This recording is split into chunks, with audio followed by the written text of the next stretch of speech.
Holy shit. Are you kidding me, Tesla? You actually did it? I am so surprised at this news. My apologies for being very late. I am always very late to news because, well, it takes time to come out with these videos. It takes time to find the time to actually record it. It takes time to record it, and it takes time to edit it. So my apologies for being late. But I don't know how many people are addressing this, but Tesla lowering their prices, that is a huge power play. And everyone, I mean everyone, should be scared. And here's why. So because it's now 2023, there's this new government $7,500 tax credit that Tesla has been looking to qualify for, and now a lot of their EVs actually qualify for. Now, for your information, guys, I am actually not in favor of a tax credit for the sales of EVs because selling EVs is not the problem. There's enough demand for them already. The real problem is the infrastructure, the charging infrastructure, which, yeah, there's some funding going towards that, but they should not be subsidizing EVs. I'm sorry. That's my opinion on the tax credit, but hey, it is what it is. We're dealing with a world of idiots, so we're stuck with that. But my dislike for tax credits on the sales of EVs aside, yeah, Tesla lowered the prices to actually be able to qualify for them, which is a real shocker. So the rear-wheel drive Model 3 actually already qualified for it to begin with because it was under $55,000 and it was a sedan, so okay, yeah, it already qualified for it, but geez, I did not expect them to lower the prices for all of their other products the amount they did. Like, for example, the Model 3 Performance, as long as you stick with a base spec and don't option it heavily, that thing will qualify for the tax credit. I kid you not. And then the Model Y, they actually decided to drop the 5-seater configuration, well, as well as the 6-seater configuration in price too, but they actually dropped the starting price to actually qualify for the tax credit. I am very surprised that they did this, but I'm not complaining because, hey, we all want cheaper Teslas, except for the people who just bought them a couple months ago. My condolences, but hey, that's the price for buying when it is not a buyer's market. I'm just letting you guys know that right now. I do feel bad, but I don't feel too bad because you guys bought at a time when you knew you're going to be paying more than you should. But yeah, to my surprise, they did lower the prices of the Model Y, so that way the majority of them actually do qualify for the tax credit. That is so cool. I have a feeling that they're going to get an extremely long backlog after this because, well, everyone's been waiting for the tax credit to come out in 2023, which, hey, it's 2023, tax credit's out, and now Tesla's qualify for it. And after a little nightmare from the holiday season from Electrify America and basically every other charge point operator because, oh yeah, CCS sucks.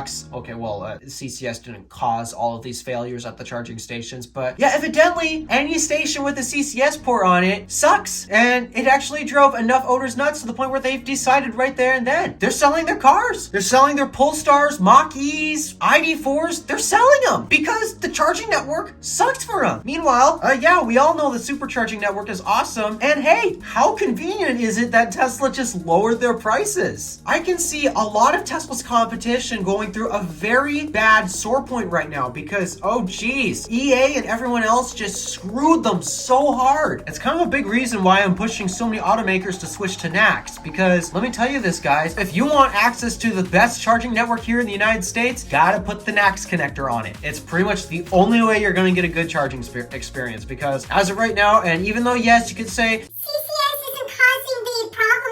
chargers. Yeah, that's true, but there is a bit of a problem right now. Any charger that's having issues right now, there's something that they all have in common, is CCS port. Big reason why you might want to switch to NACS.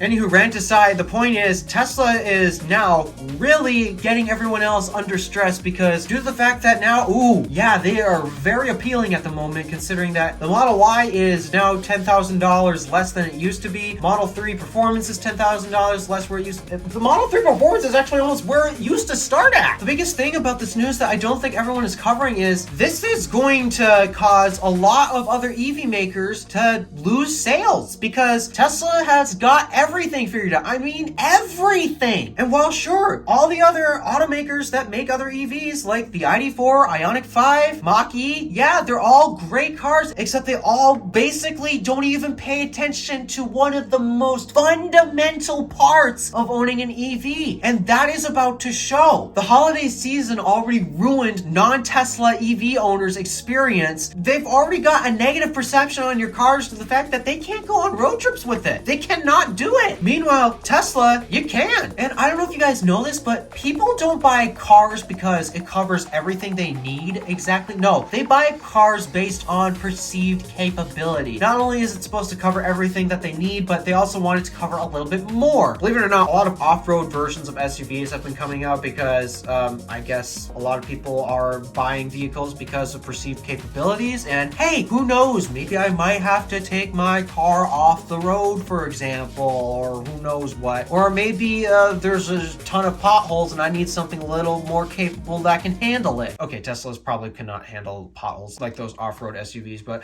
I'm just giving you an example. People don't buy cars because, oh, it checks everything they need. No, a lot of it is because they buy it with perceived capability. A lot of people don't want to buy electric cars right now because they're actually scared about the range levels. However, if you were smart, you might realize, oh, maybe 250 miles is actually more than enough to cover everything that you do. Except no, we want to stick with our gas cars because, hey, perceived capability, we can go 400, 500 miles on a full tank of gas, even though it's very rare we actually burn all that gas in that tank in a whole day. Just saying, that's how the market likes to buy cars. And right now, there is a huge flaw in every single non-Tesla being sold right now. There is an upcoming vehicle that actually might get interesting, and I'm not talking about Aptera. We all know Aptera is going to use the NACS connector, so I don't think they're going to suffer the same issues that all the other automakers are going to suffer. Aptera's main issues is primarily the fact that they have a weird design that a lot of people aren't necessarily familiar with and might just get fully weirded out by. But the vehicle is going to be cheaper than Tesla, so